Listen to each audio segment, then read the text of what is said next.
हे आम्हाला पकडतायत. हे जर मागच्या वर्षी खऱ्यातलं पकडलं असतं तर अनेक महिला वाचल्या असत्या ना. पोलिसांनी प्रकरण जर दाबलंच नसतं, पेनड्राईव्ह गायब झालेच नसते तर आमच्या ताब्यात मागच्याच वर्षी आले असते. पेनड्राईव्ह मागच्या वर्षी आमच्याकडे येणार होते. मागच्या वर्षी डिसेंबर महिन्यामध्ये, नोव्हेंबर डिसेंबर 2025 ला आमच्याकडे पेनड्राईव्ह येणार होते, पण ते काही लोकांच्या माध्यमातून गायब केले गेले आणि ज्यांच्याकडे पेनड्राईव्ह होते त्यांच्यावर गुन्हे दाखल केले पोलिसांनी. मग खरातलं वाचवायला केले ना. त्याच्यानंतर 4 महिने हे ज्या काही गोष्टी घडल्या, आता मार्च मध्ये गुन्हा दाखल झालाय. मग त्यावेळी पोलिसांनी करायला पाहिजे होतं ना सगळं. सध्या आता कोर्टात त्यांना न्यायालयात हजर केलेलं आहे, आता सुनवाई सुरू आहे, पण या सगळ्यात मध्ये आता बाहेर या सगळा गोंधळ झाल्यामुळे त्याची अडचण निर्माण होईल असं नाही वाटत? नाही, कशाला कसली अडचण निर्माण होणार आहे? त्यांना इतक्या अडचणी निर्माण केल्या आहेत, इतक्या महिलांचे संसार उद्ध्वस्त केलेत. आज अनेक पीडित महिलांचे आम्हाला फोन येतात. पीडित महिलांना आम्ही आवाहन करतोय, पोलीस आवाहन करतायत, पण अनेक महिला म्हणतात की ताई आमचा संसार चालू आहे, आम्ही जर कुठे FIR द्यायला आलो, घरात काही गोष्टी कळाल्या तर अनेक संसार रस्त्यावर येतील. अनेक लहान मुली, अल्पवयीन मुली आहेत, अनेक विद्यार्थिनी आहेत ज्यांच्यावर हे सगळं केलेलं आहे. आणि मग असा गोंधळ केल्यावर त्याला काय अडचण येणार आहे? त्यांनी ऑलरेडी इतक्या अडचणी केल्या आहेत की त्याला फाशी होणारच आहे. पण त्याला लवकरात लवकर झाली पाहिजे. फास्ट ट्रॅक कोर्टाची याच्यामध्ये जी आहे ती स्थापना झाली पाहिजे. मला वाटतं की अशी ही जी काही आसाराम बापू असतील, राम रहीम असतील, अजून ना आसाराम बापूंना शिक्षा झाली ना राम रहीमला फाशीवर चढवण्यात आलं. इलेक्शन आली की राम रहीम सुद्धा जे आहे ते जेलच्या बाहेर जे आहे ते पॅरोलवर येतो, कारण यांचे मोठमोठे भक्त जे आहेत ते मतदार असतात आणि म्हणून राजकारणी त्यांना बाहेर काढतात. म्हणजे असल्या माणसांना बाहेर काढण्यासाठी ठेवायचंय का? म्हणून त्यांना जे आहे ती लवकरात लवकर 3 महिन्याच्या आत त्याला फासावर लटकवलं पाहिजे, अशी आमची मागणी आहे.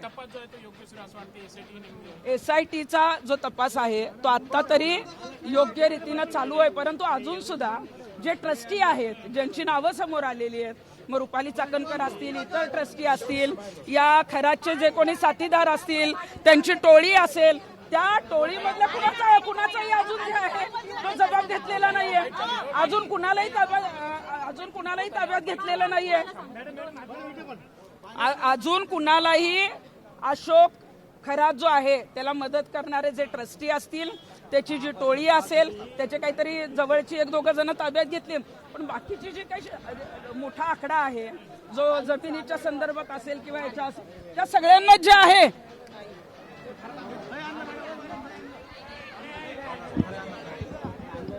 खरात आणला हे नाही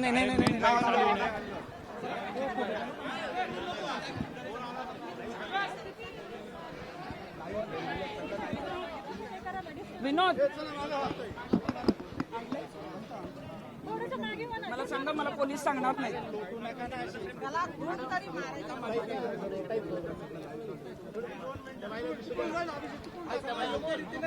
जाऊ दे ना, आता तर तपास चालू आहे. योग्य रीतीने चाललाय का नाही आता ते जनता ठरवेल. पण काही जणांना ताब्यात घेतलंय. अजून फास्ट पद्धतीनं जो आहे तो चालू झाला पाहिजे. मकोका अंतर्गत अजूनही कारवाई झालेली नाहीये. अनेक जणांना ताब्यात घेतलं नाहीये, स्टेटमेंटला बोलवलेलं नाहीये. बऱ्याच गोष्टी, मी मगाशी मिरगावला जाऊन आले. मिरगावचा जो आहे तो फार्म हाऊस बंद आहे. त्याच्यामध्ये आतमध्ये काय गाठोड्यात पैसे आहेत का, काय काय लपवलं गेलंय का, अजून काही पेनड्राईव्ह आहेत, त्याचा अजून कोणी तिथं अजून गेलेलं नाही. अशोक खरातला घेऊन नेमकं चाललंय काय? त्यामुळे तो तपास फास्ट करा. परंतु ज्या पद्धतीचं पुरोगामी महाराष्ट्राला जे आहे ते कुठंतरी बदनाम करण्याचं काम जे आहे ते या प्रकरणामध्ये झालेलं आहे. आणि मग आमचा महाराष्ट्र आहे, आम्ही महाराष्ट्रामध्ये हे सहन करू शकत नाही आणि म्हणूनच त्याला पोलीस शिक्षा देतील. पण आम्हाला जे काय करायचं ते सुद्धा आम्ही करणार. आमची मागणी ही काय झालं? अहो, मी तपास अधिकारी तेजस्विनी सातपुतेंना सकाळपासून फोन करतेय. आम्ही येतोय, आम्हाला काही माहिती द्यायची आहे, चर्चा करायची आहे, मागणी करायची आहे. त्यांनी फोनही उचललेला नाहीये, मेसेजला उत्तर दिलेलं नाहीये. मला वाटतं की एखादं कोणी जर माहिती देतंय, कोणी स्वतःहून जर पुण्यावरून इथे येतंय तर तुम्ही फोन तरी उचला.